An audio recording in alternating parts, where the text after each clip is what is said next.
Good evening and welcome to the February 11th, 2026 meeting of the Wilmington School Committee. Mr. Golden and Ms. Lord are unable to join us this evening. First item on our agenda, please join us for the Pledge of Allegiance. I pledge allegiance to the flag of the United States of America and to the republic for which it stands, one nation, under God, indivisible, with liberty and justice for all. All right, thank you very much. Tonight, the first item on our agenda is our public budget hearings, so we would need a motion, a second, and a vote to enter the public budget hearing portion of the meeting. So, moved by Dr. Bryson, seconded by Mr. Turner. All those in favor? That is unanimous. That opens the public budget hearing, and I will turn that over to Dr. Thompson. Thank you very much. We will pull up the slides. There we go. Welcome to the FY27 budget hearing.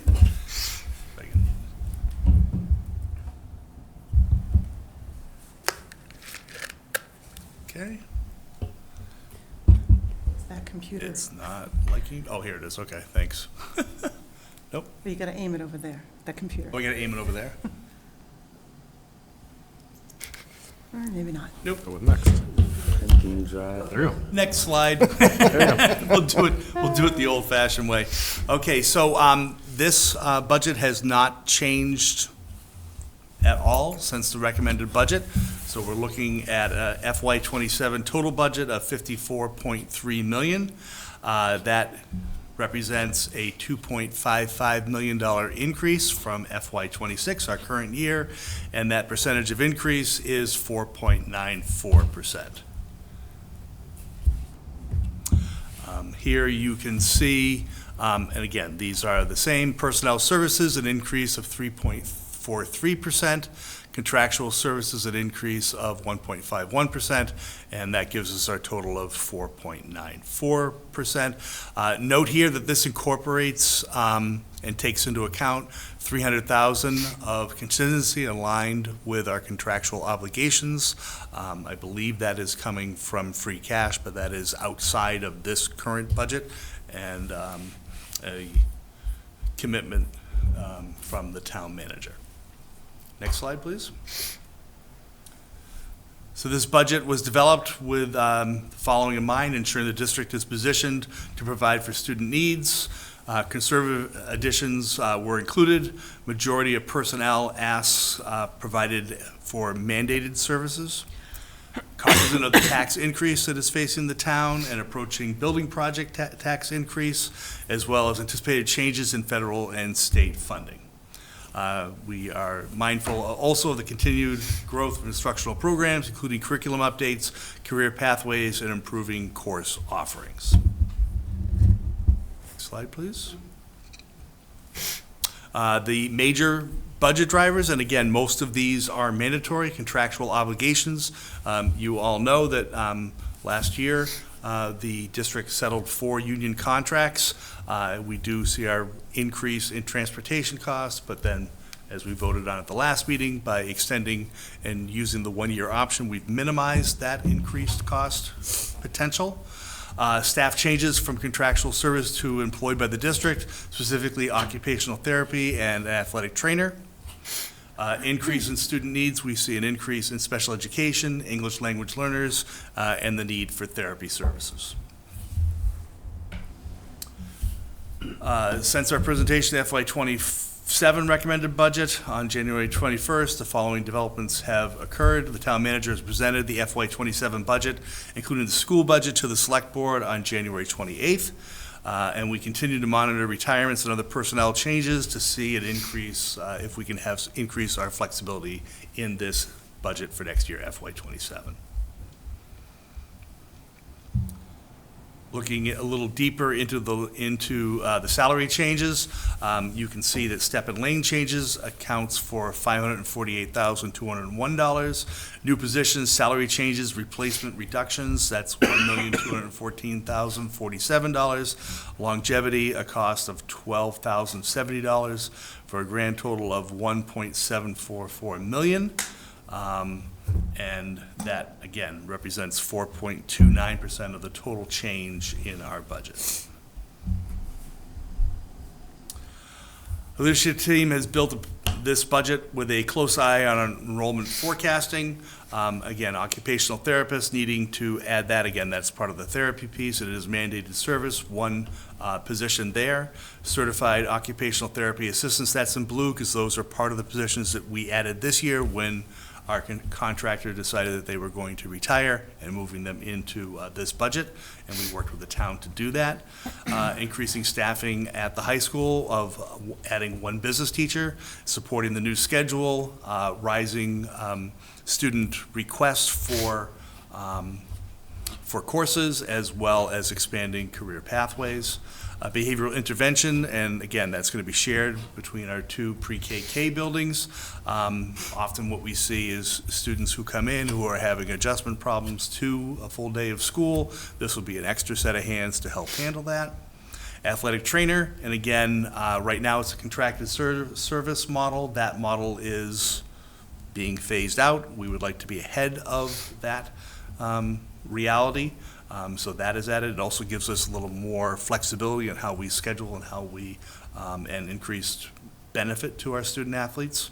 Adding a 0.6 speech language pathologist, and again, we're seeing increased need. That is a mandatory piece as well. And adding ESL teachers right now in this budget is 0.6. We did start a conversation about that needing to be more and sooner. We're seeing an increase at our in our preschool and our kindergarten. The advantage of putting some effort and people on the ground with our youngest kids is that the language area of the brain is still very active, and they pick up English very quickly, and we can quickly move them to level 3. It actually saves the district money in the long run. So looking at this, you can see at the top the FY26 budget, that 3.8 positions is the occupational therapists and certified occupational therapist assistants that we discussed this past fall. And if we look at the start of the school year for FY27, you can see all the positions that I have outlined there. At the bottom, you can see that we have an elementary teacher, a special education teacher, and 2 educational assistants that are going to be shifted and moved. We're not just adding positions across the board. We are being thoughtful about how to align our staff to the needs and be budget conscious. Next slide, please. Oh, I'm sorry. Can we go back? I forgot so that this change would give us a total employee number of 497.55. Again, 1.0 is full-time. If you look at that, there are only 2 positions on this out of the total of 7 or 8 positions that are not mandated positions. I think that's important for the community to know. Sorry. Next slide, please. And again, these budget drivers: out-of-district tuitions, curriculum instruction, professional development, informational technology, student transportation, athletics, school office, library supplies, electricity, other costs. So we have worked really hard to keep these in check. And you can see that, we're only looking at an increase of about $11,134,159 there in this budget. Non-salary changes, and again, this is the same number I just talked about, but this one shows the percentages. You can see that because we are moving the occupational therapist into our employee side of things from contractual service, that's where that negative 200,000 comes in, and that total percent change is 7.52%.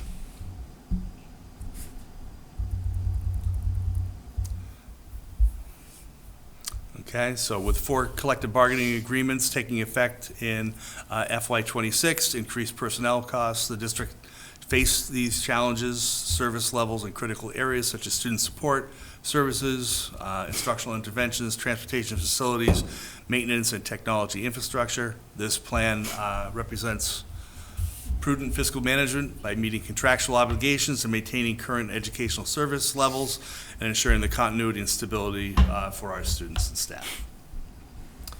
Next steps in the process, February 11th, here we are, public budget hearing. February 28th, that is a Saturday morning, and I think that we are first on the agenda, so that's, I think, a 9 o'clock start. That's our presentation to the FinCom. And then May 2nd, that is also a Saturday, as you well know, is our Wilmington town meeting. So at that point, that concludes the presentation of FY '27 budget at the budget hearing. Thank you, Dr. Thompson. You are welcome, my pleasure. And to the team for helping to craft what is I think a smart, responsible budget that takes weeks, if not months, to put together. I'm going to start, if I could. Do we know what time the FinCom meeting on the 28th is at? 9 a.m. 9 a.m. Did you say that and I missed it? That's okay, I was stuttering. Thank you. All right. Questions, comments, observations for the superintendent or the team? Not you.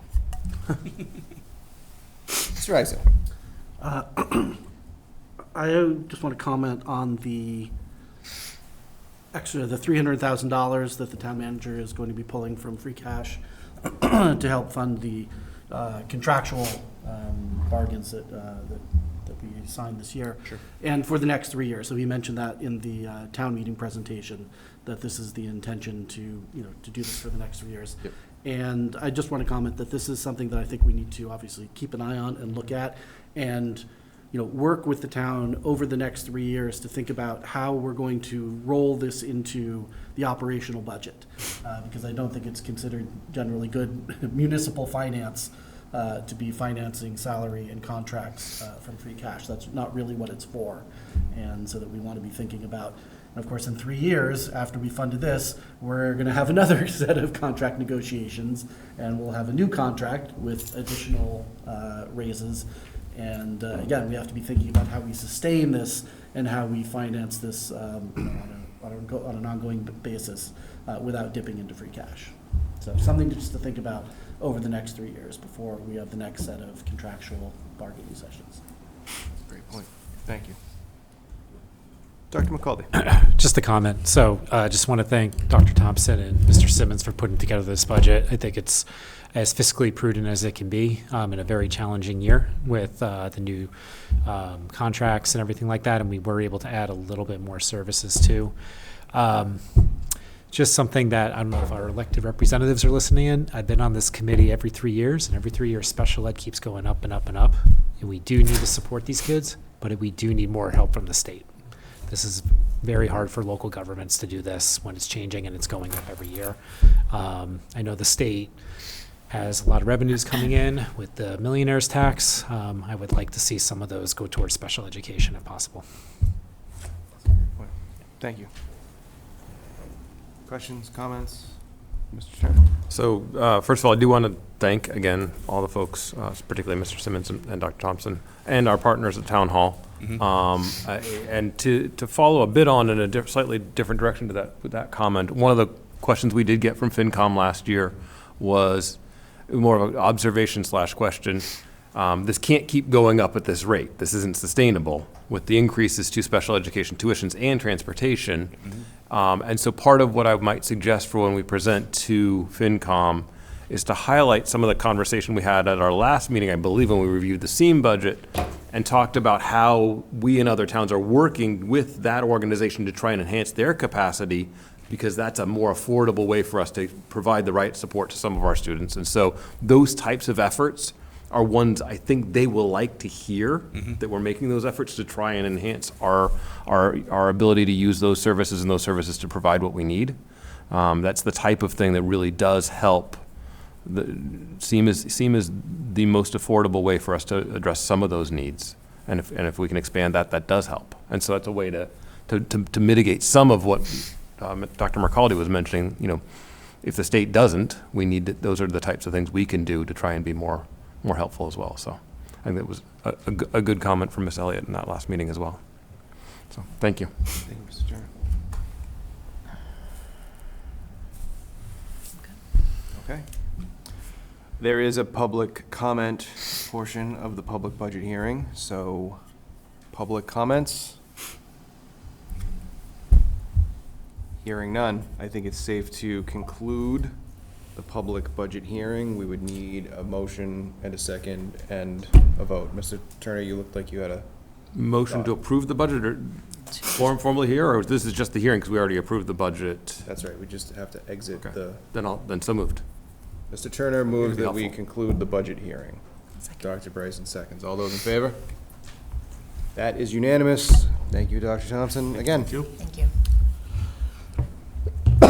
Excuse me. All right, moving on. Point of order. Please. Sure, we have to vote to approve the budget. Oh, my God. Sorry. That's what I was trying to ask if I wasn't clear. Thank you, Dave. Thank you. Sorry. I got ahead of myself. Okay, so I would entertain a motion to approve the superintendent's recommended budget. So moved. By Mr. Ragsdale, I will second second by that one. Mr. Turner. Okay, all those in favor? Unanimous. Thank you for catching me. I appreciate that. Now, we will move on to, let's see, where am I? Student representative from Wilmington High School, Jackson, and Kira.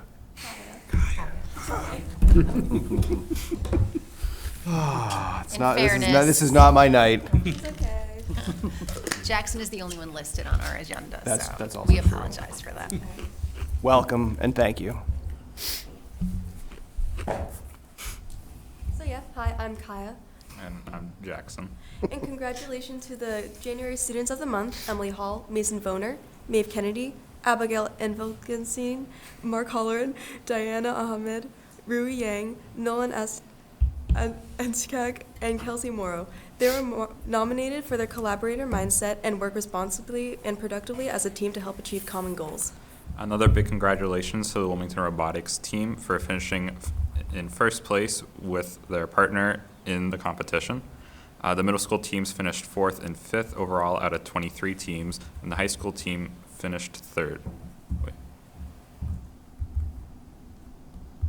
All teams have made it to the playoffs for this event, and the high school team is going to the Massachusetts State Championships at Wentworth Institute of Technology in March. Shout outs to Soundscape Acapella, who also competed in the ICHSA Northeast quarterfinals 2 weeks ago, and the mock trial team who finished their season the last week of January. With Valentine's Day coming up, you can buy a Valentine's bear to express your love for someone. Each bear is $5, includes a message and delivery, and supports the class of 2009. These bears will be sold during lunches from February 9th to 10th and will be delivered during Flex on the 13th. And a reminder to freshmen and sophomores that if they pay their dues before February vacation, they will be entered into a raffle to win a free spring fling ticket. If they don't win the raffle, tickets are $15 in advance and $20 at the door. And the spring fling will be held on March 6th from 6 to 8 p.m. in the Wilmington High School cafeteria. The Performing Arts Department has been very active. Band, chorus, and orchestra held their winter concerts in December, and the Lamplighters Drama Guild attended a performance of Wonder in the American Repertory Theater. Before winter break, the WHS Orchestra performed at the Wilmington Senior Center, where students led a holiday sing-along for residents. This was a meaningful experience for both the students and the members of the community. The World Cultures Club also hosted its annual International Teachers Breakfast, where the students shared foods and traditions from a variety of cultures. Events like this continue to highlight the inclusivity and student leadership. The school also recognized Martin Luther King Jr. Day through school-wide announcements and classroom discussion focused on civic responsibility, equality, and respect. Additionally, the Parent Advisory Council hosted the Staff Shoutout Initiative, allowing students to submit appreciation messages to teachers and staff members. Many students participated, and it had a notable positive impact on school morale. Students completed mid-year exams in January, marking the end of quarter 2 and the start of the second semester. Flexbox continues to be a valuable resource for students, allowing them to attend extra help sessions, academic seminars, wellness activities, and quiet study spaces. Our counseling department was also recognized during National School Counseling Week, where counselors have been meeting with students about course selection and about post-high school planning, including college application, career pathways, and techno problems.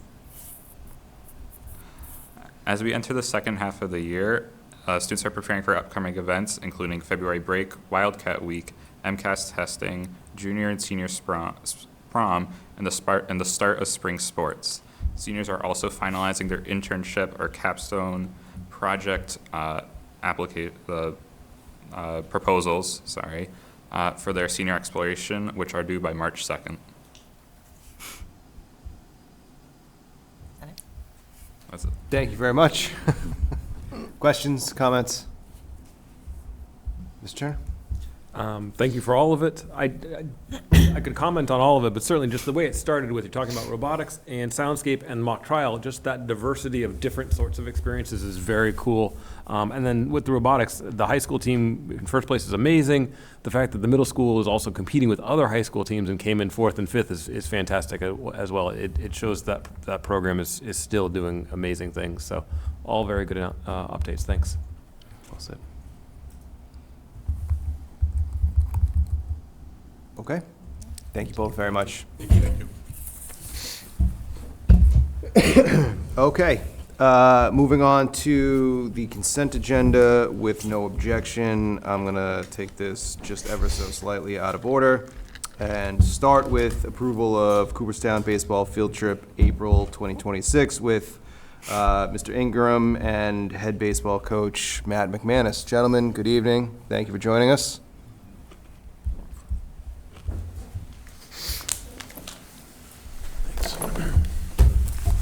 Good evening, guys. Thanks for having us. Thanks for being here. Okay, we put together a small presentation that we can kind of just walk through, and if anybody has any questions, please feel free to interrupt us at any point. So this is the Wilmington High School baseball team will be taking hopefully be taking a trip to Cooperstown, New York, April 18th through 20th of this year. Next slide, please. If you don't know Cooperstown, it's where the Hall of Fame of baseball is. It's a very famous baseball field, Doubleday Field, where the team will be able to get to play a game on this field on April 19th at 10 a.m. They will actually be playing a league game there. Wakefield will be going out there, and that's who they'll be playing in that game. We kind of put together the purpose of the trip. Obviously, it's going to be a fantastic trip and experience for all the people involved. But just to highlight a couple of items, there'll be some team bonding. There'll obviously be some competitive baseball being played.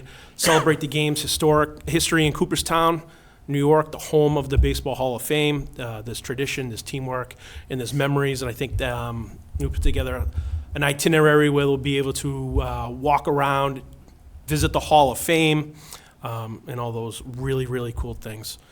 So travel and lodging, transportation details. We have charter bus for athletes and coaches. The departure time is still TBD, but we'll be leaving on April 18th.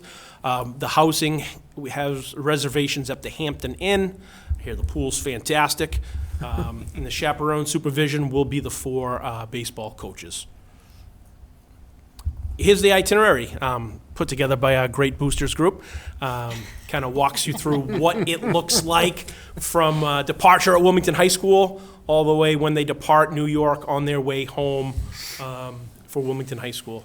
I do notice that they did leave in there some pool time for the boys, which I'm sure will be very popular. And the players, the student athletes going out there, all they really need is their uniform, their glove, their gear, and it's just a bathing suit, some personal items. They really don't have to bring that much.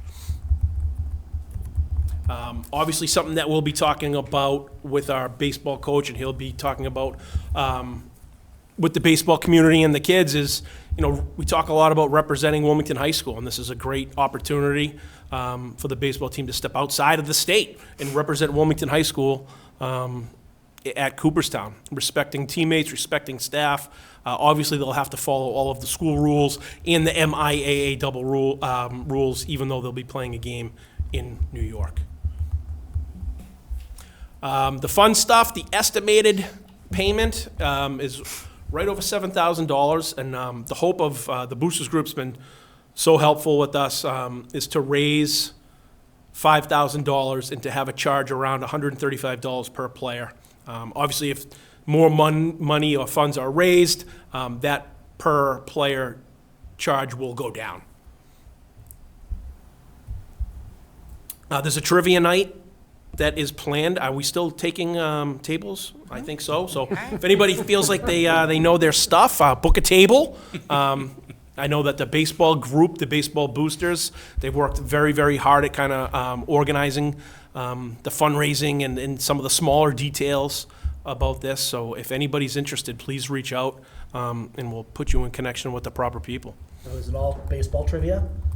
Or there's other No, there will be some baseball trivia, Some. but it will be a range of trivia, so. Yes. The school committee should make a table, actually. That would have been a good idea. Is it too late? No, it's not too late. So that is, it's a short trip, but it is out of state. So that's why we're here. So I don't know if there's any questions. Questions, comments? Dr. McCauley? Just a comment. This sounds pretty great. I wish I had this opportunity when I played baseball in high school. So this sounds awesome. So thanks for coming up with the idea, whoever did. Maybe it was Miss Bryson, Dr. Bryson. It is really cool, and one of the things I forgot to mention is it's a set. The high school baseball plays 7 innings, and when you go out there, you're allotted 9 innings. So you can play your real game, and then you have 2 extra innings where if there was a kid or 2 who didn't get into the game, they still have the opportunity to play on Doubleday Field, which is really, really cool. Yeah, it's awesome. I mean, I have like 400 questions, so we're going to be here a while. No. We're gonna limit you to 2. First of all, I think it's really fantastic that there's obviously already been some coordination with Wakefield to do that there. I think that's a really good sign in terms of cooperating with one of our league teams. So I think that's fantastic. I wasn't expecting that piece of it. I thought it was going to be more of just the visiting Cooperstown for its own baseball and historic and visiting reasons, but getting that game in there, that sounds like a really great part of the experience. So I really do appreciate that. And then other than that, I do not have other questions. It seems like you're rather well supported. Thank you, Mr. Turner. Can I ask, I think this is great, and I appreciate you guys putting it together and doing all the work. I don't want this to come across the wrong way, but why? Like, does Cooperstown do like a high school showcase every year? How did Wilmington / Wakefield get this opportunity? Did you reach out to them? Did they reach out to us? Is this something that happens every year? I'm just curious, I like. think that this happens every year where they kind of open their doors to some of the surrounding states in New England. I think that Wakefield went recently. I don't think so. Maybe it was Newburyport that said they went recently. Yeah, I think it was a different town. Yeah, but high school teams from Massachusetts for like the last 10 to 15 years, this is common. Yep. It's uncommon for us because this is the first time we've done it, but it's not out of the stretch of what normally happens with them. But Cooperstown does this. This is just new for us. Yes. That's great. Yeah. Awesome. Can I add on? You can.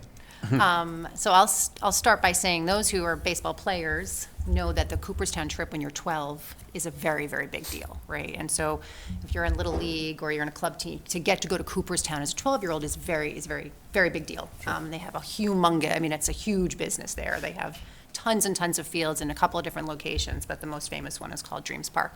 This senior class was supposed to go to Cooperstown, and it was the year of COVID. And so they didn't have a chance to go. Some kids were able to go. They went to a different location. I think that senior class wound up going to Connecticut. Then the next year, the juniors were supposed to go. So Wilmington had their own slot there. And it was still COVID. And we wound up going down to South Carolina. And so some of the kids, very few, were lucky that they sort of missed that cutoff, my son included. So he actually had another year where he was able to go to Cooperstown. But these boys, especially the junior, senior class, many of them would have taken an opportunity to go to Cooperstown to sort of do that 12-year-old Little League game, and that was taken from them. So when we started thinking about this trip, it was in really thinking, at least let's get it for this senior class, right? Like give them this opportunity to go play in Cooperstown, as though they would have had that opportunity when they were 12. And so to get to go there is just a huge opportunity. And for kids who love baseball, doing it there, and especially on Doubleday Field, I mean, that's like even more exciting because that's sort of just like literally the home of baseball. And so for kids who are really passionate about baseball, there's kind of nothing better than going to Cooperstown. Some of us are frequent attendees of Cooperstown. How many times? I don't even know, every year since my kid was like 6, I think, yeah, so. That's awesome. I think they're really excited, and Coach McManus it's been a lot of good work and exciting work, but to find a team to go with you was sort of and Matt had those relationships with teams around, and to get them to truly commit. Everyone says they're gonna do it, but then it's a big commitment to say you're gonna go play a game that you could literally play here in another state. And their boosters team has been wonderful, so we've been in constant contact with them as well. So make sure that we're navigating all of this together and sharing ideas and sharing reservations and all of that. So I think it's going to we will not be at the same hotel, because we thought that might be probably not a great idea. But other than that, I think that all the boys are really looking forward to it. So. That's great. Other questions, comments? Coach, do you have anything to add? Not to put you on the spot. No, it's going to be great. I mean, I thank you, first of all, for the invitation to be here tonight. You know, this is something that I actually was unaware of the seniors and juniors missing that during the COVID year, and to be able to coordinate this, and it kind of we originally had 4 teams slated to go. 2 of them had to back out for, you know, logistics and financial reasons and such. So Kevin Canty, the head coach at Wakefield, and I started talking about it. I brought it to our boosters group, who right from Jump Street were very excited to get behind it and support it. So it's been chugging along. We have plenty of room left on trivia night. Would love to see all you guys there. If you can't make it, we can still accept donations. Hopefully we can do what we can to defray the cost, because I want, you know, the kids that are able to go, I wish I could take the whole program, but it'll be just the varsity team with maybe a couple of, you know, a couple of call-up guys as well. But we're looking forward to it. It's going to be exciting. Well, thank you for your willingness to do thank that. you. Absolutely. All right, if there's nothing else, I would entertain a motion. Mr. Ragsdale. Motion to approve the trip to Cooperstown. Thank you. Seconded enthusiastically by Mr. Turner. All those in favor? That's 4 with 1 I have abstention. to abstain since I'm too connected to this trip, apparently. Either way, thank you, congratulations, enjoy the trip.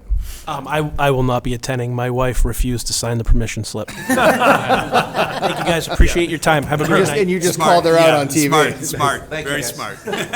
Appreciate you guys, thank you. Good luck. All right. Continuing on with the consent agenda, we have approval of minutes, January 21st, 2026. Is there a motion? Mr. Turner, second Dr. Bryson, all those in favor? Unanimous. We have second reading of the Wilmington High School Program of Studies. Is there a motion? Mr. Ragsdale? I actually have a small amendment that I'd like to make to it. Mr. Ragsdale, please. And actually, first, I'd like to point out the glory of that beautiful N dash on the cover of the Program of Studies, 627. I saw that. It's a thing of beauty. Sorry. On page 12, Where is it? Okay. I'm sorry, page 12. sorry. Distracted by the M dash. Me too. For On the expectations chart? graduation requirements, sorry, Yep. 13. page 13. But it actually says page 12. It's page 13 of the in PDF, page Yeah. 12 of the, yep, anyways. Actually, do those earlier, are all the page numbers? Okay, there they are. PDFs, how do they work? So for the graduation requirements, there was edit about the competency determination. And, sorry.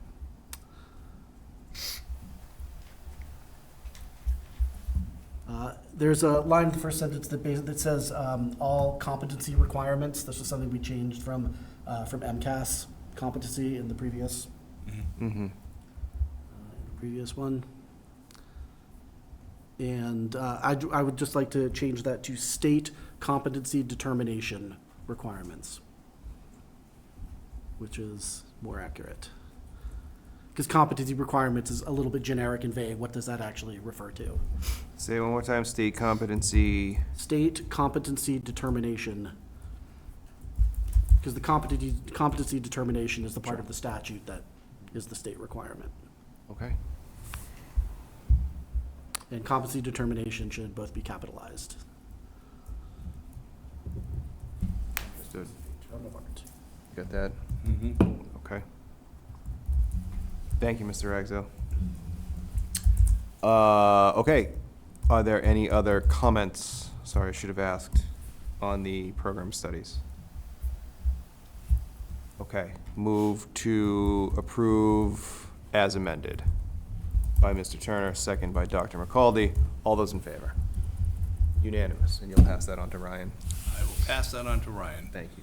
momentarily. You have a I question? have a comment. Please. I just want to say thank you, David Ragsdale, for, I'm always like thinking of sending him things just to check it over for me. And I think we were very fortunate to have someone so tuned in and so able to do this view of it and to see things that some of us would miss. So we're very appreciative of your Well your said. eagle eye, or I don't know how to refer to Yeah. it, but thank you very much.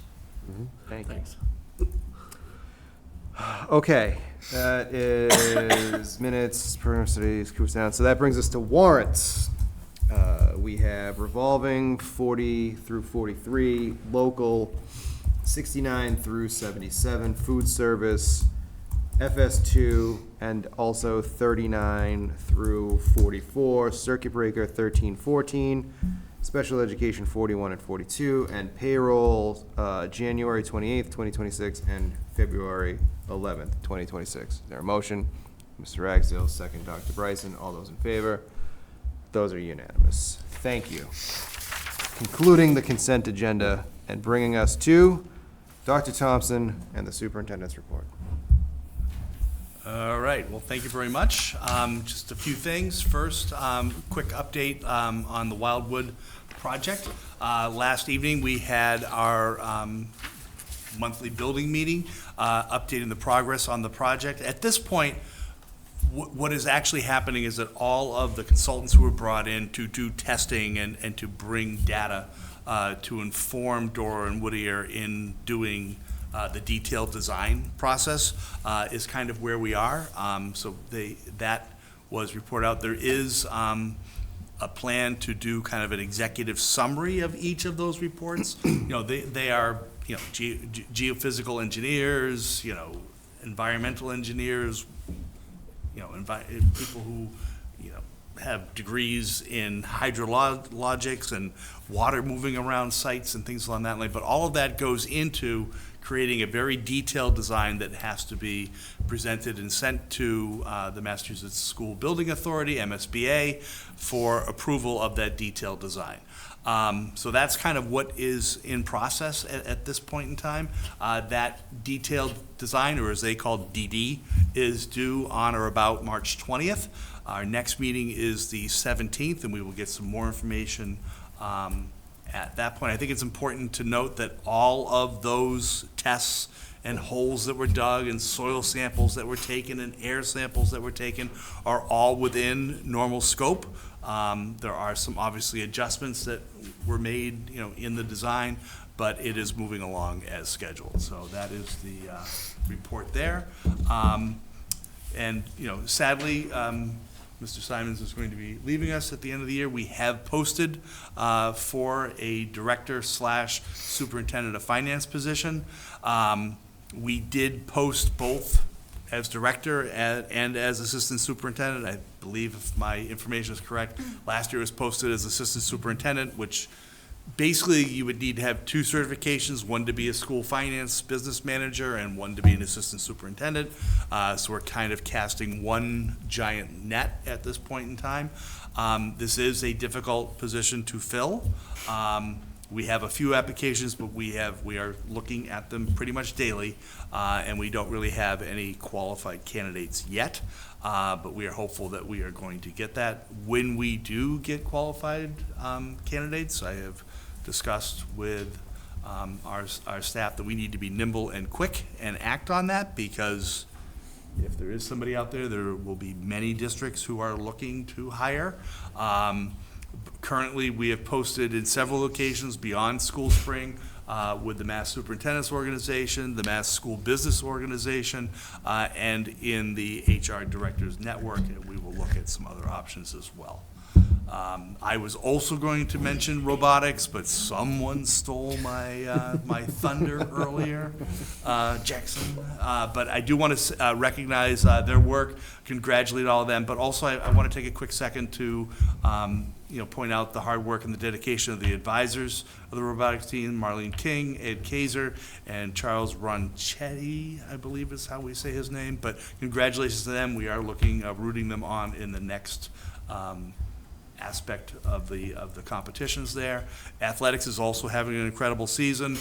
Girls hockey Middlesex League champs, gymnastics Middlesex League champs, cheerleading won the Bill Rickett competition. They placed first and were the grand champions. And congratulations to Cole Falk, who placed first in the 100 fly at sectionals. So obviously we're still in the process, but a lot of good things happening there. Last, we have kind of mostly settled in on the third floor of Town Hall. We appreciate the community's patience as we went kind of semi-dark with communications for about 3 days moving. And like any move, when you move into a new space, you have to figure out where you're going to hang grandma's picture and that sort of thing. So we are kind of sorting those things out and how to use the space.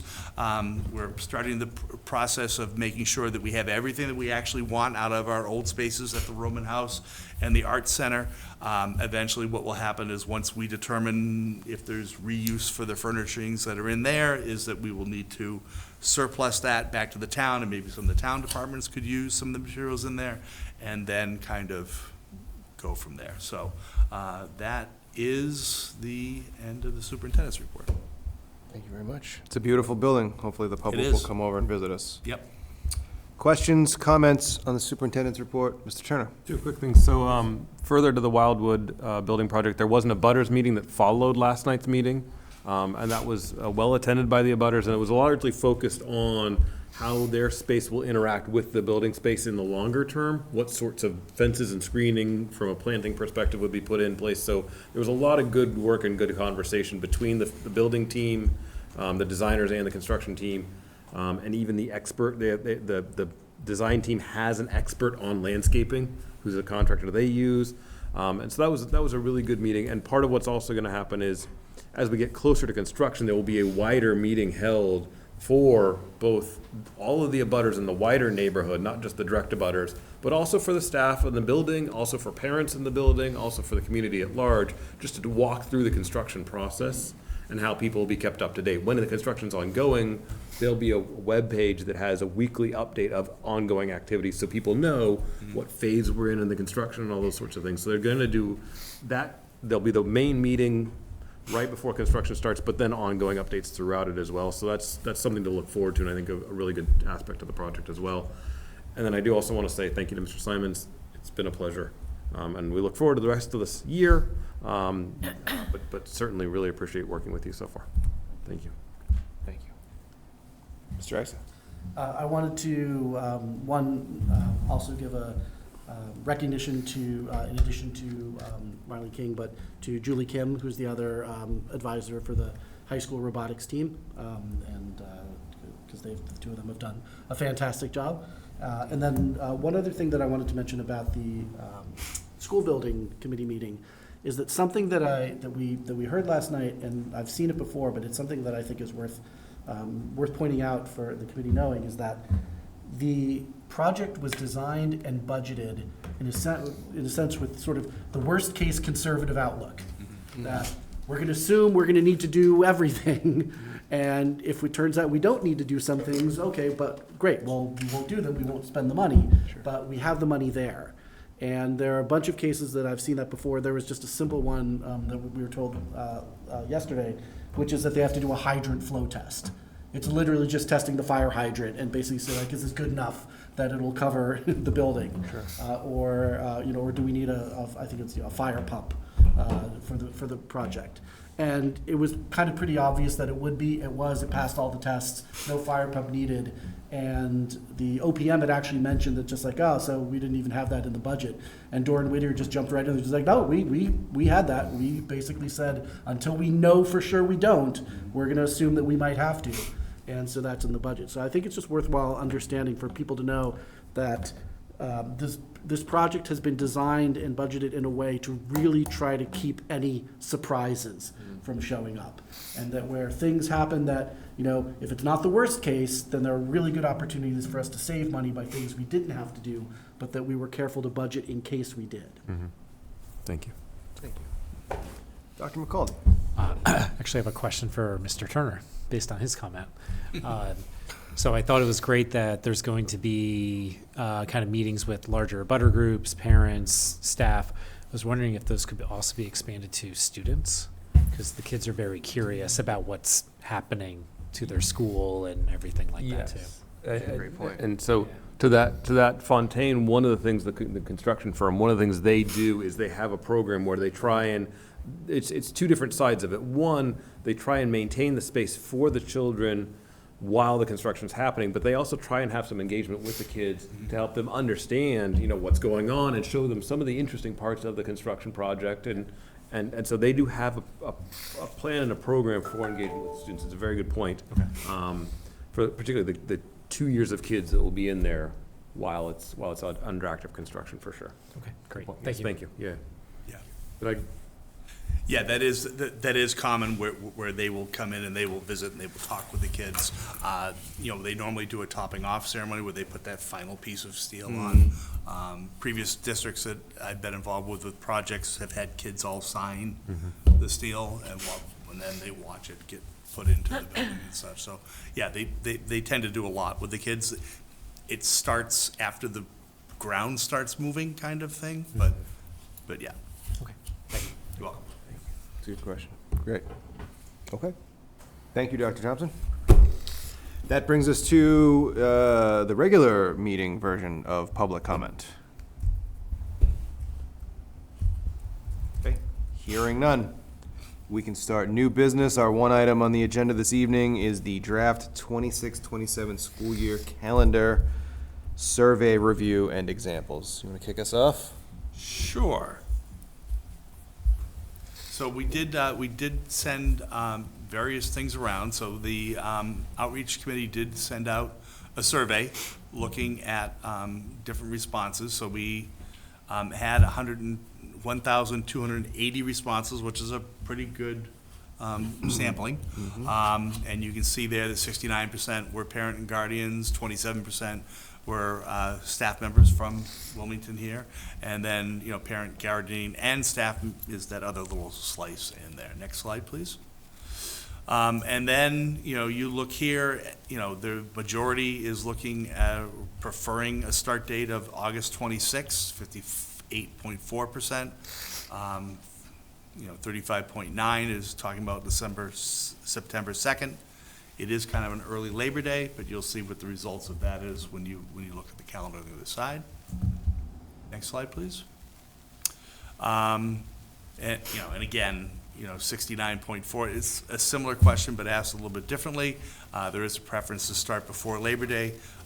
Current practice has been 2 days of PD.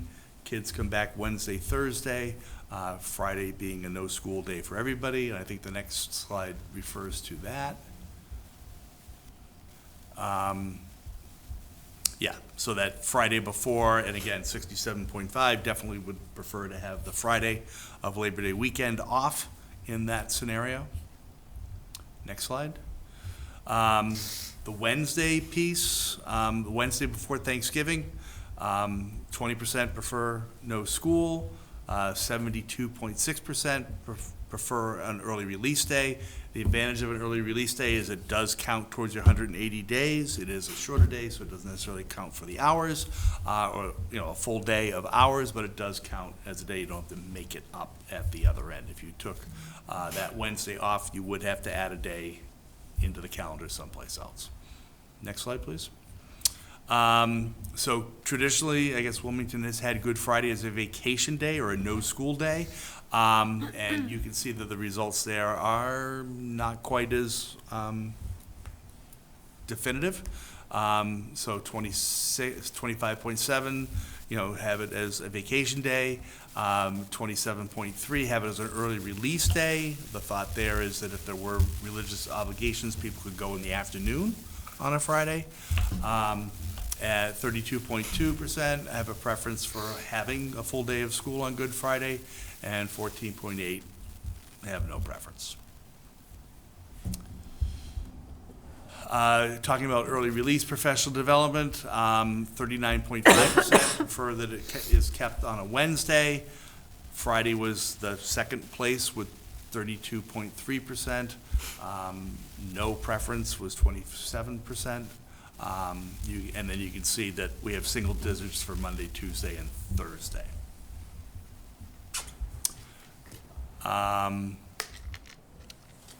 So this is looking at next year. Wednesday is the next year Wednesday will be the 23rd. The 24th would be Thursday, and Friday would be the 25th of December. And the preference is to have an early release day on the 23rd. Obviously, no school on the 24th or 25th. So those are the results of the survey. Mr. Ragsdale did ask that we put together some graphs looking at staff versus families. I did get that done, and that, I think, was released, sent out to you Monday midday, just to give another view, kind of segregating the data a little bit. So do we want to look at calendars now? Or do we have questions on the survey or comments about the survey? Yeah, let's see if there are questions about the survey first. Dr. McCaldy. No questions, but just comments. So actually, I read through all the comments on the survey, and I found those to be quite enlightening too. So just in case you all didn't read those, or for people watching at home didn't see them, there were some interesting ideas thrown out there that maybe we want to bring up, maybe not. One was having a March spring break was one. You don't have a February and April spring break, but a March spring break, which I think other states do and other areas do. Then I think what was interesting too was there was some commentary around Good Friday, where it seems like this was maybe done in the past to have it as a school day, and then a lot of people ended up taking that day off too. So that caused some issues as well. So those were all in the comments that I saw there. So, if you have any time, because I don't think we're going to vote on these today, but I urge everyone to go and just kind of skim through the comments. There's some good stuff in there. Yeah, the one, and I've actually looked at that in a previous district.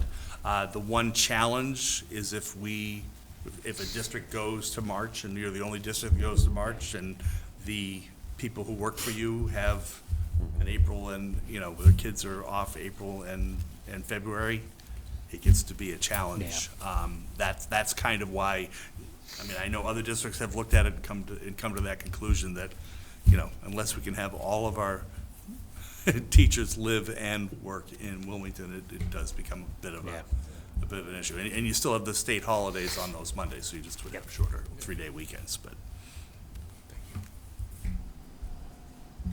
One observation, the Good Friday topic,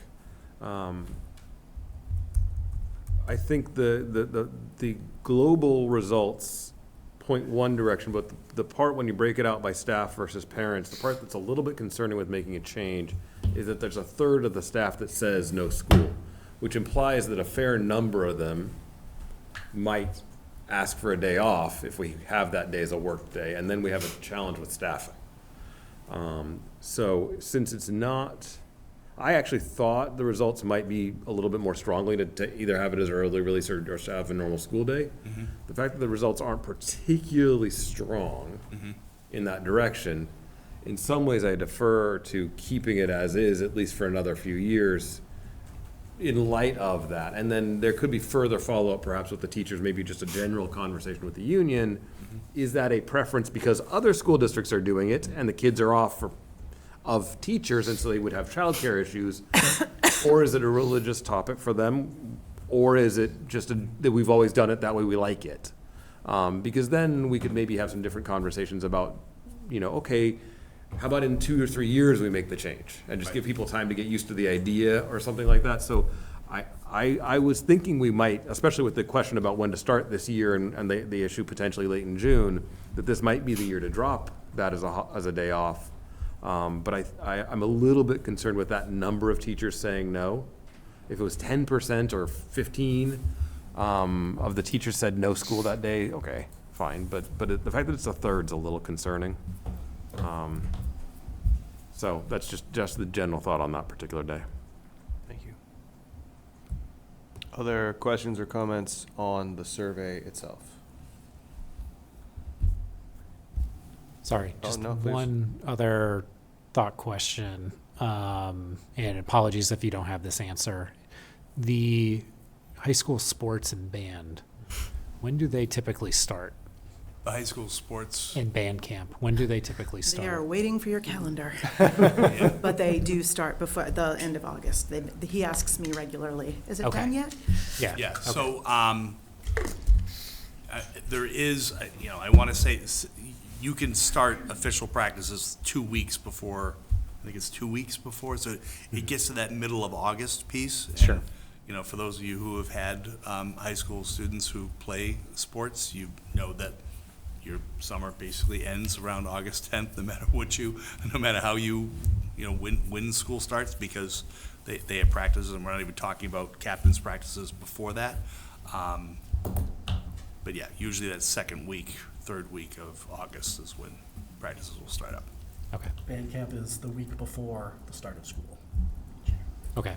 So it's whenever we decide when school starts, then they will schedule it the week before. Yeah, they Got work it. backwards from the start of Okay, school. got it. Ms. Elliott? So he's looking for August, so they typically leave the Sunday to Thursday before the student's first day. That would be 8/23 to 8/27 this year is what they're hoping they'll be able to do, Okay.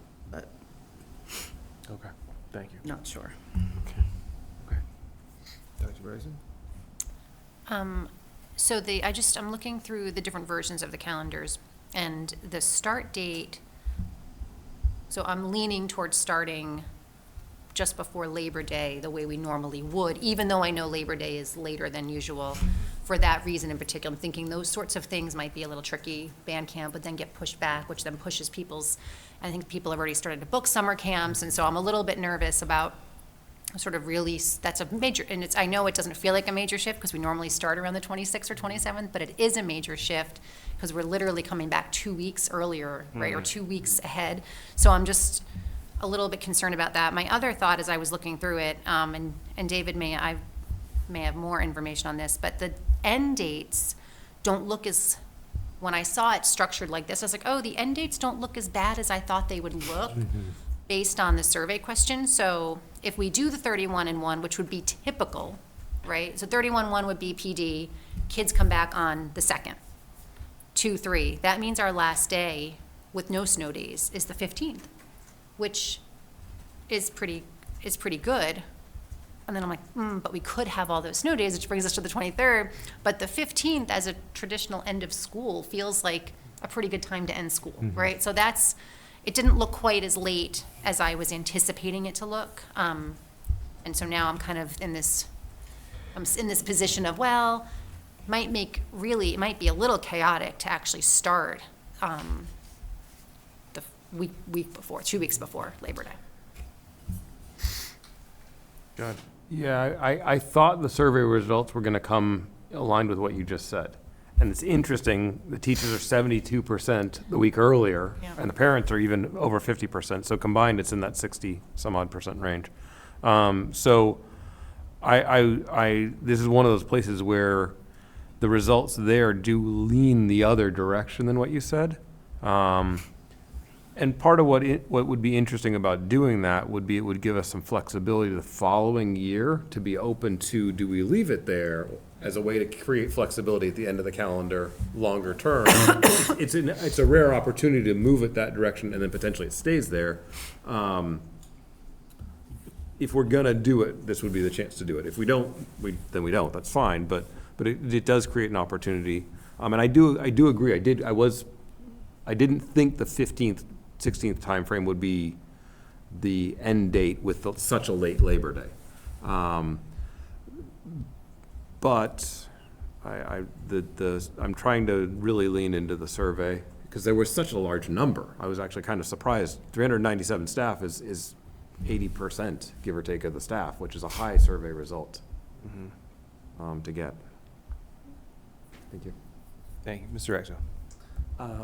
I was not particularly surprised to see the high rates because, you talk about like a curriculum change and it's, people pay a little attention, the actual school calendar, everyone cares about when school starts and when school ends. That's fair. That's how you really get people's interest. I just want to address, I think, a number of these questions that we asked about and what it seems like going forward. A couple of the simple ones. Seems pretty clear from both survey results and no particular reason to go the other direction that the early release day before Thanksgiving seems like we should keep that. And early release day on December 23rd. There doesn't seem to be, those seem to be uncontroversial and popular to stay with. Yes, we're going to have poor attendance on the day before Thanksgiving, but there are no perfect solutions. There are only trade-offs. And so it's not, I think, a bad trade-off to make, especially with a late Labor Day. Agreed.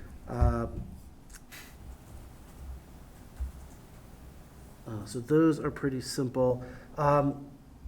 CIT release days, seems like we should keep them on Wednesday.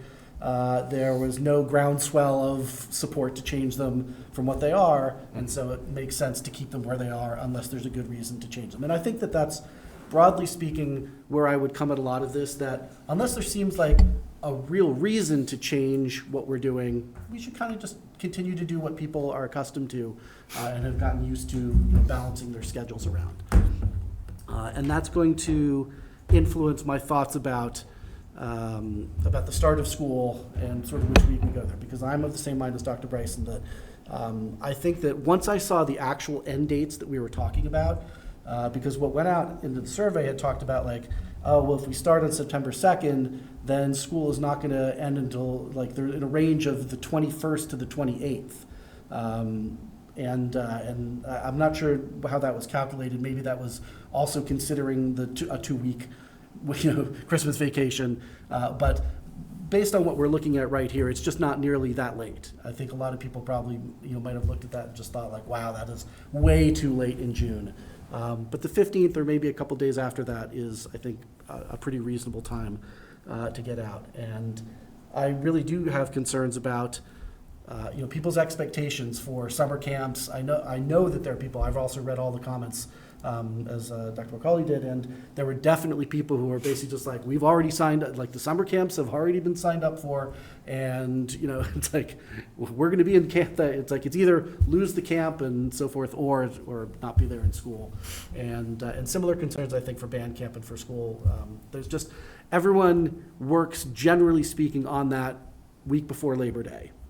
And I think that it would disrupt a lot of things if we jumped earlier, even to get out earlier at the end. It's like everyone wants more summer, wants to start as late as possible and still get out really early in June. And it's like, but somehow you have to fit 180 school days in between those. And so, it's either one side or the other side. And I think that getting out, again, from like probably the 15th to like the 18th, even with a couple of snow days, is probably more reasonable and less disruptive to people than starting an entire week early at the start of the school year. So I'm in favor of the calendars that have us starting on our traditional Wednesday before Labor Day, even with a late Labor Day. So I'll pause here and let other people say some things.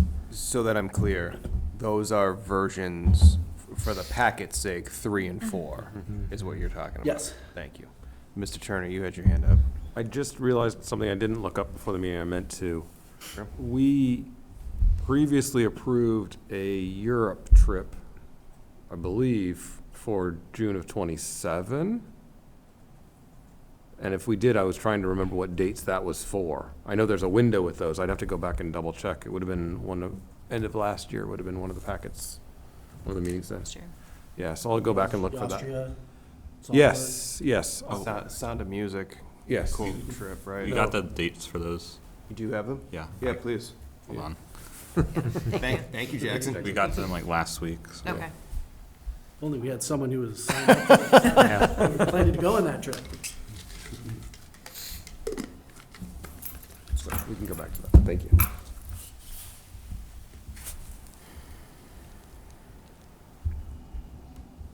She falls out of the room. The departure date is July 3rd and the return date is July 11th. Okay. So in any sort of scenario, we're okay with that. Yeah. Thank you very much for checking, Jackson. Okay. Are you all set, Mr. Turner? With that question, yeah, for sure. That Back helps. to you, Dr. McCaldy. Yeah, just want to say, I think Mr. Ragsdale articulated kind of where I'm feeling, like way better than I could about this. I think if it's not broke, we don't really try to go and fix it. The one thing I am a little concerned about, and this is where I'm leaning towards maybe trying out Good Friday as a half day this year and see how things go, is if we do have Good Friday still as a full day, you know, the last day would be the 16th, and if you have 2 snow days, you bump into the next weekend because of the federal Juneteenth holiday. If we do have Good Friday as a half day, that gives then flexibility for 2 snow days.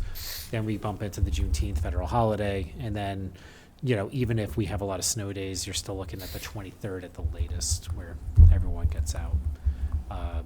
And I'm hoping the Good Friday half day could kind of toe that nice line where a fair amount of people may not care, but some people do, and they can still attend their religious services in the afternoon and in the evening. Sure. Mr. Axel? I just want to quickly respond to that. Yeah. Juneteenth is on Saturday next year in Yeah. 2027, and so that won't be an issue because Saturday holidays are legally observed on Saturday.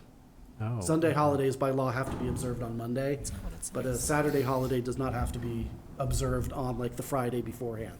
So we could hold school on Friday, and that would give us, that means even ending on the 16th, we would still have 2 snow days cushion, and it would take a 3rd snow day before we pushed into the following week. Is Juneteenth listed in the contract? I was just going to say the same thing.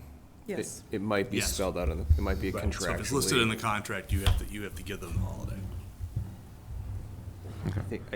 I don't know, but I think it might be. We'll have to check that. It is.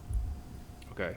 So I'm going to see if maybe I can steer us in just a little bit of a different, not different direction, but it seems like consensus in the room is some version of 3 or 4 starting early September rather than very late August. Except Stephen.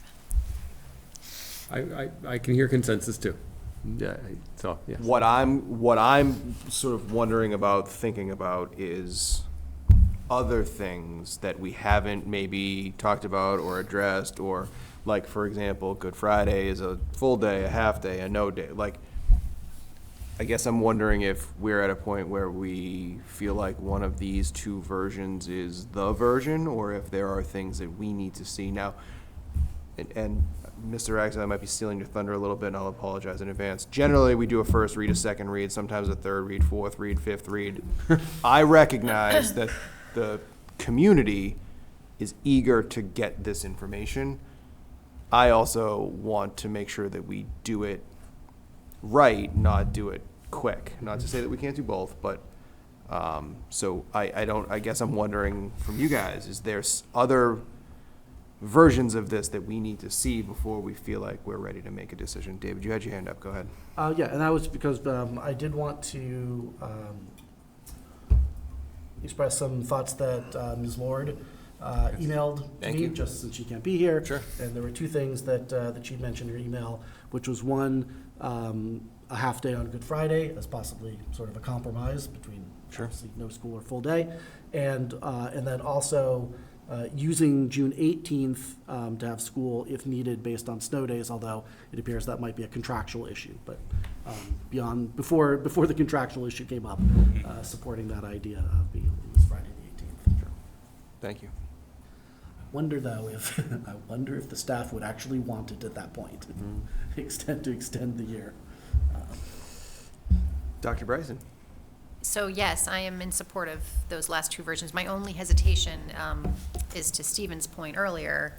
The survey results were so clear in starting on the 26th, and I'm just worried that because people were thinking, could it have led them kind of led them down that path, since it said you would end around in between June 21 and 28, where they're like, whoa, no way, like, and so if they saw these versions, I'm just worried that we're not listening to the feedback, but I'm also not sure that that feedback on that particular question is as accurate. Completely accurate. Because I think some people would have looked at it and said, oh, I don't want to end that late, not realizing actually it's the 15th, which I think for a lot of families is pretty reasonable. Good point. Ms. Elliott? I think there was confusion from families, given the fact that, it was just the wording that there were actually, it was 2 weeks back and not the week before. So without looking at a calendar while you're trying to think it through, I do think there were some questions brought up from people about what it really was asking. So there was confusion there, I believe, in some cases, so. Thank you. Okay, so So to summarize, to the consensus. Please. And I believe that includes Ms. Lord, to Mr. Ragsdale's point.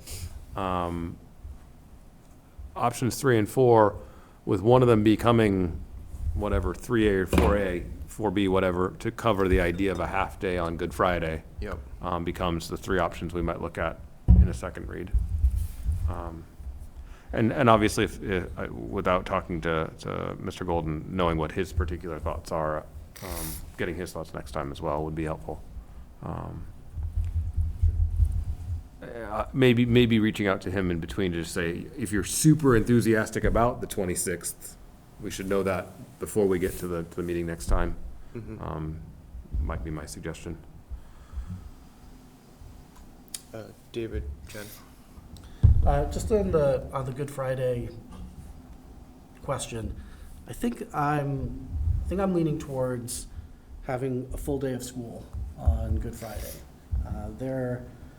Obviously, this is a tricky one because we presented more than one option. Most of the questions we asked were binary questions. Sure. Do you want it before this or after that? Do you want it, early release or no school?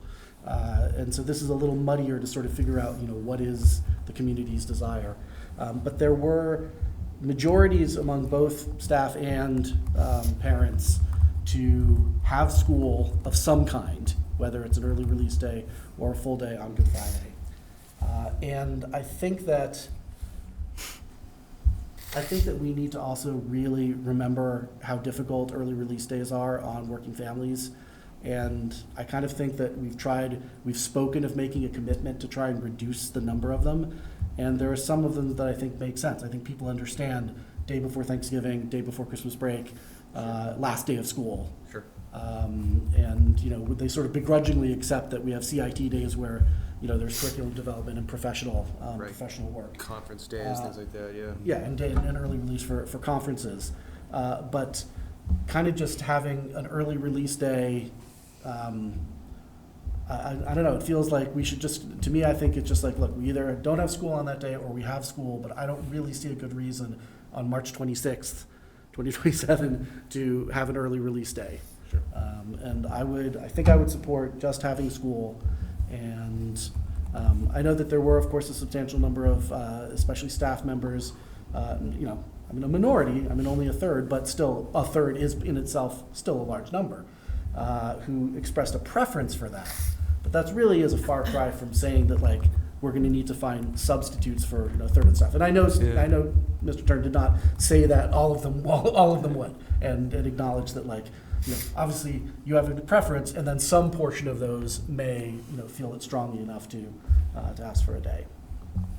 I'll let him jump in. Yeah, no, can I ask a research question? Because I think we had some level of guidance when we were talking about this last year about other districts and what other districts do on Good Friday.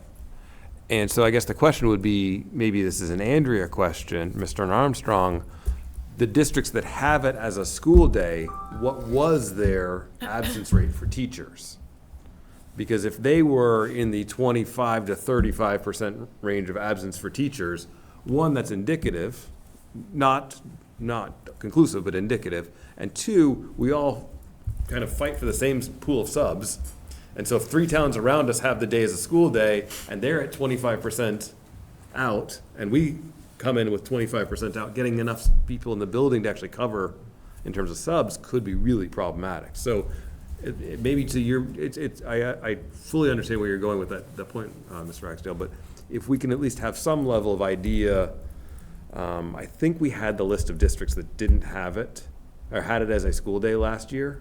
If we could reach out to a few of them just to understand, if it's 5 or 10% of the staff that are out, that's probably manageable. I don't want to speak for how hard it is to find subs, but if it's 30 or 25, and it's a lot of districts in the area, that could be really challenging from a staffing perspective, I would think. So I don't know, Dr. Thompson, if you could ask Andrea that question, just to, maybe as a quick check, without spending a ton of time on it. I mean, hopefully it's 2 or 3 emails.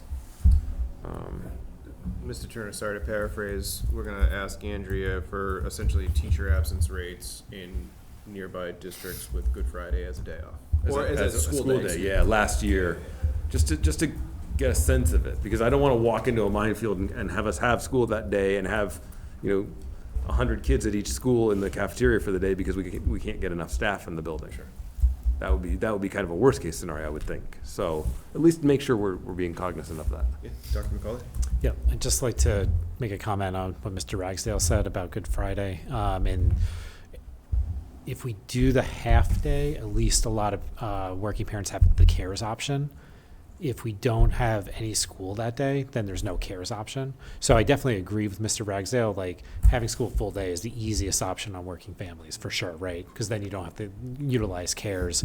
I think I'm just being a little wary of what Mr. Turner's talking about and I think I'd like a better understanding, what would be that staff and teacher absence rate that day if we do end up having school for the full day? Sure. So we'll get that from Andrea. So, okay, let me ask this question of you guys. So in our current packet, the way the calendars were designed, version 3 has us as the first day of school is Wednesday, September 2nd. We have early release days the Wednesday before Thanksgiving and the Wednesday before essentially the Christmas break. We have no school on Good Friday. Version 4 is the same, except there is school on Good Friday. What else do we need to see to feel like we can make the right decision?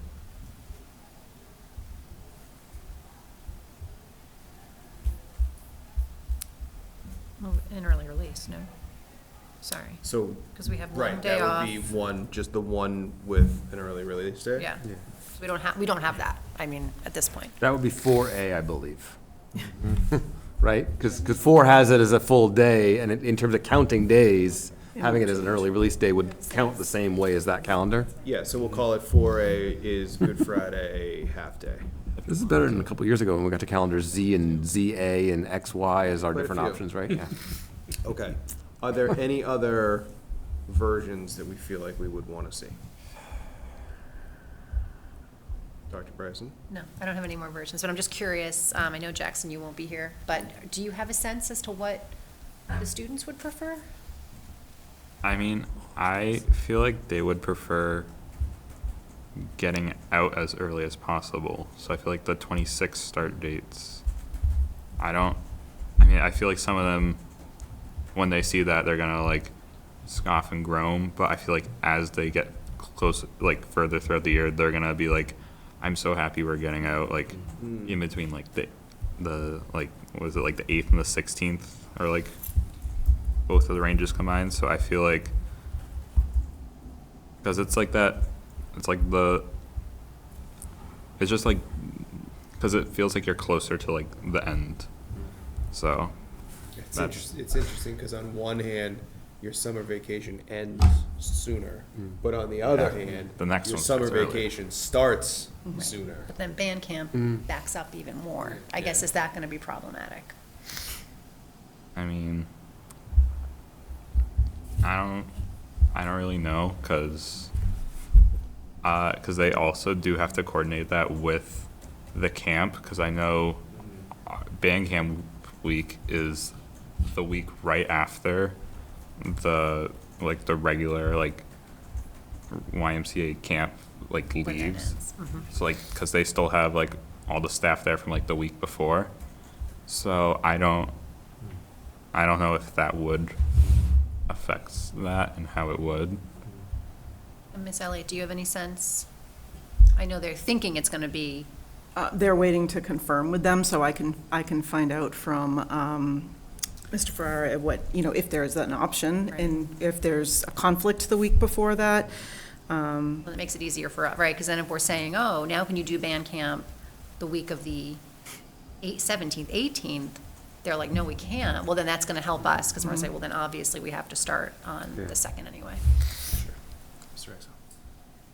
I think we should avoid pushing this vote to the 25th if we can. I know. And so I'm going to make a motion that we approve version 4 of the calendar in our packet, which is the September 2nd start Okay. and full day of school on Good Friday. Good Friday.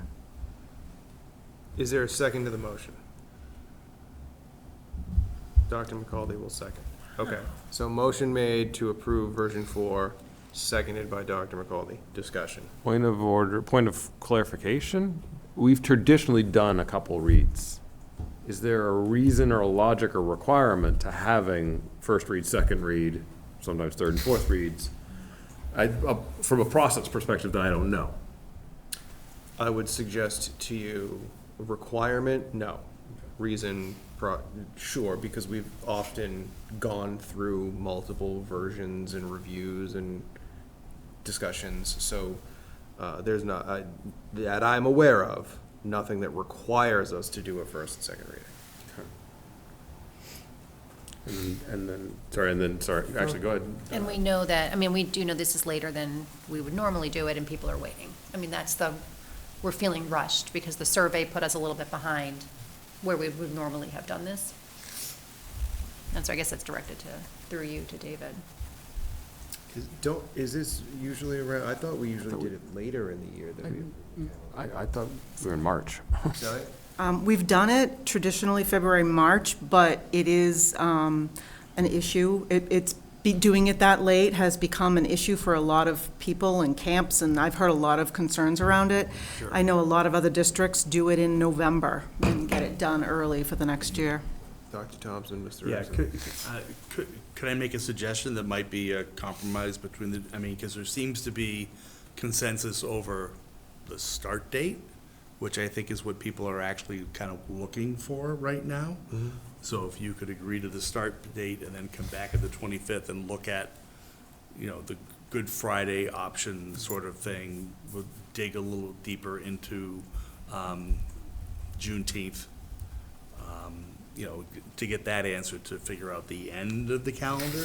I mean, because the vacation weeks are the vacation weeks. They're based on the calendar, so, but that would be maybe a compromise where you would gain some, help the community with the big question they're probably looking for an answer on, but yet not make a quick decision. Sure.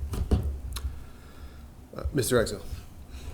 Kind of lost my train of thought a little bit. I was going to confirm that there's no requirement that we do multiple reads of the calendar, and I think that just broadly speaking, that as I said, everything's a trade-off, and it's like we could wait, but people, I think, really need to know some solid information. It's already too late.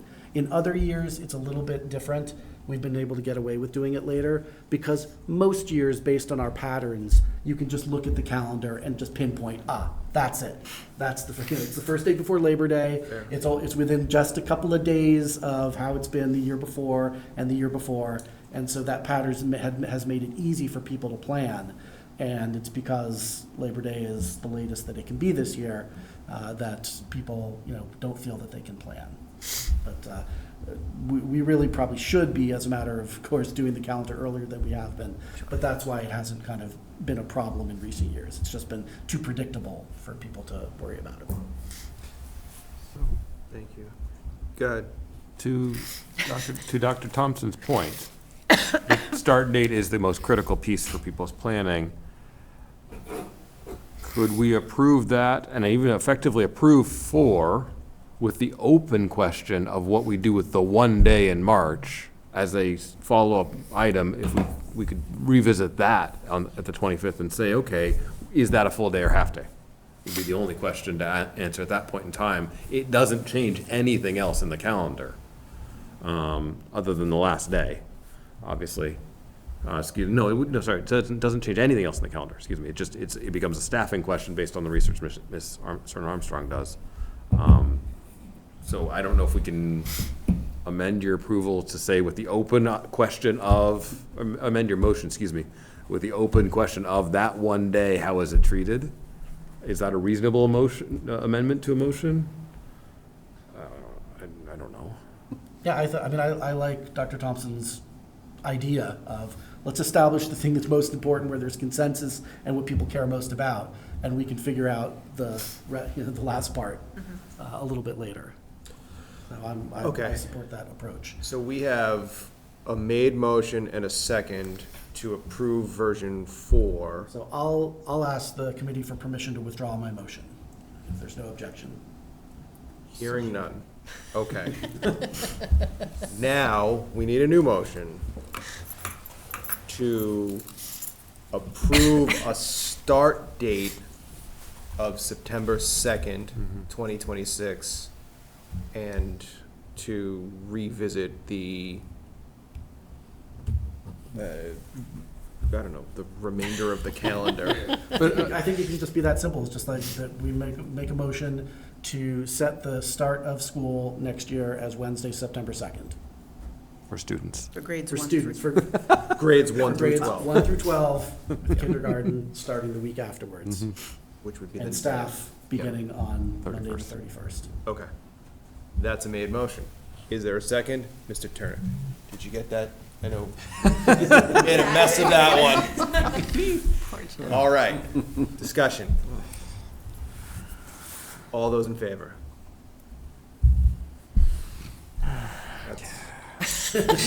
Unanimous? Yes. Okay, that is unanimous.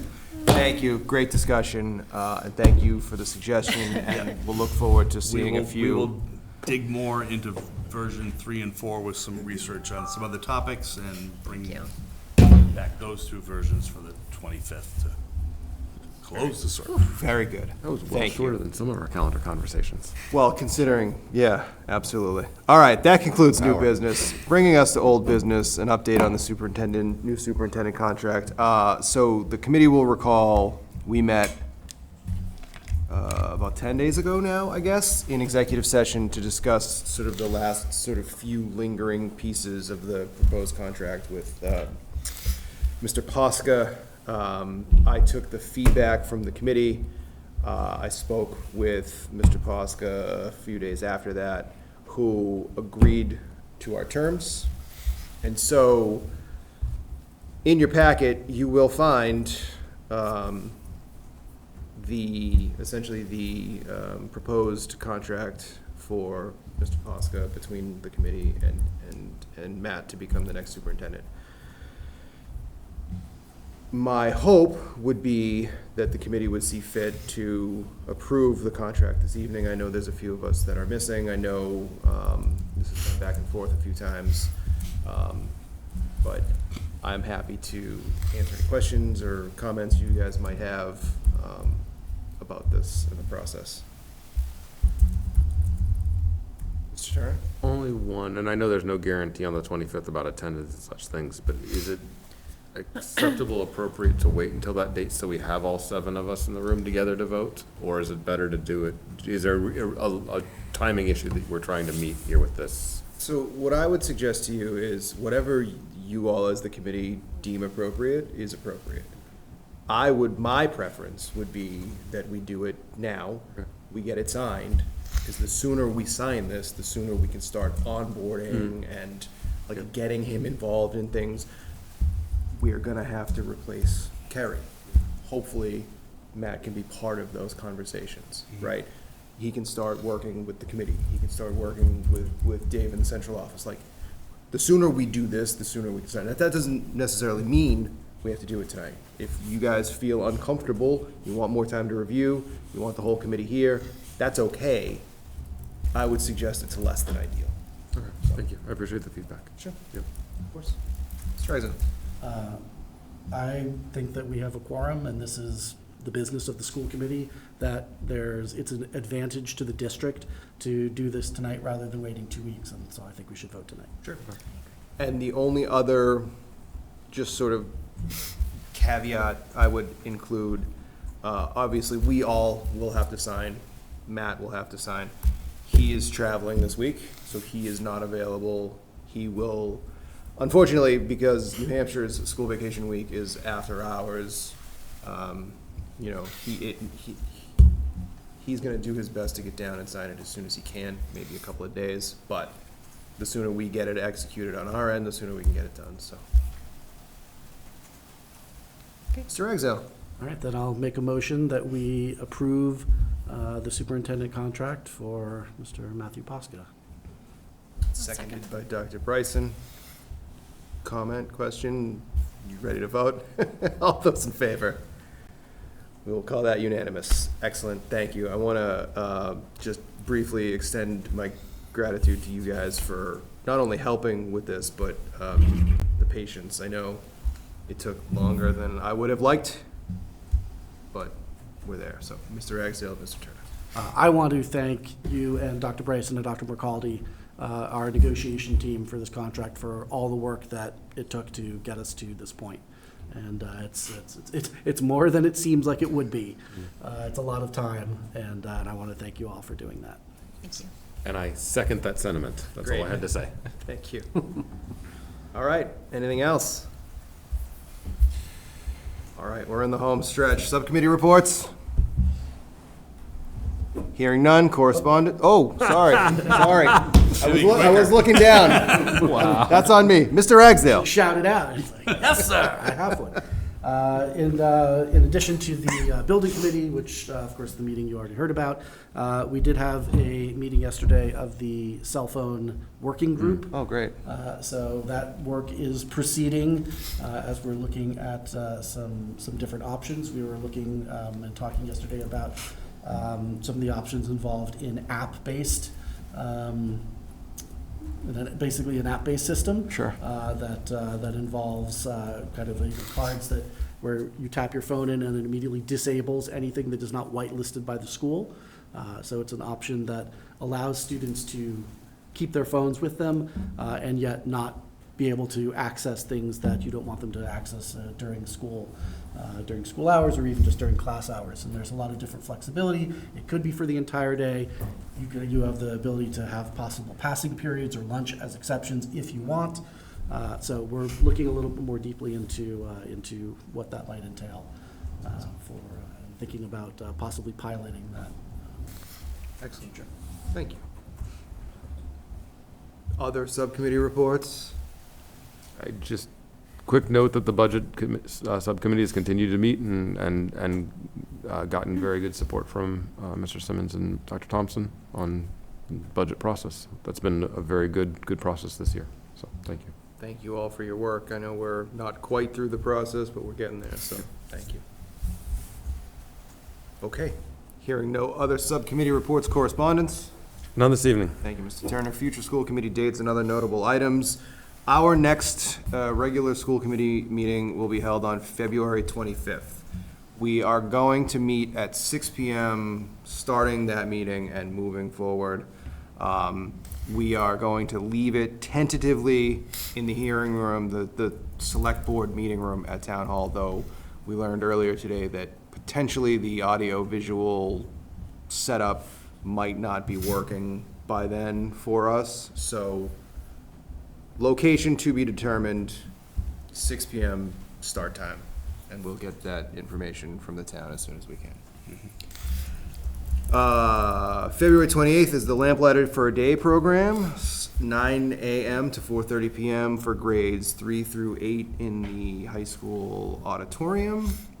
March 5th, 2026, the band spring performance from 7 to 8 for grades 4 through 12 here in the high school auditorium. We learned earlier this evening that on March 7th is a trivia night fundraiser for the baseball trip to Cooperstown. And on March 11th is our next regular session meeting at 6 p.m. Again, location to be determined. Mr. Turner, what do we miss? We're good. Outstanding. Hearing no additional agenda items, I would entertain a motion to adjourn. Dr. Bryson, second. Dr. McCaldy, all those in favor? Unanimous. Thank you. Have a great night.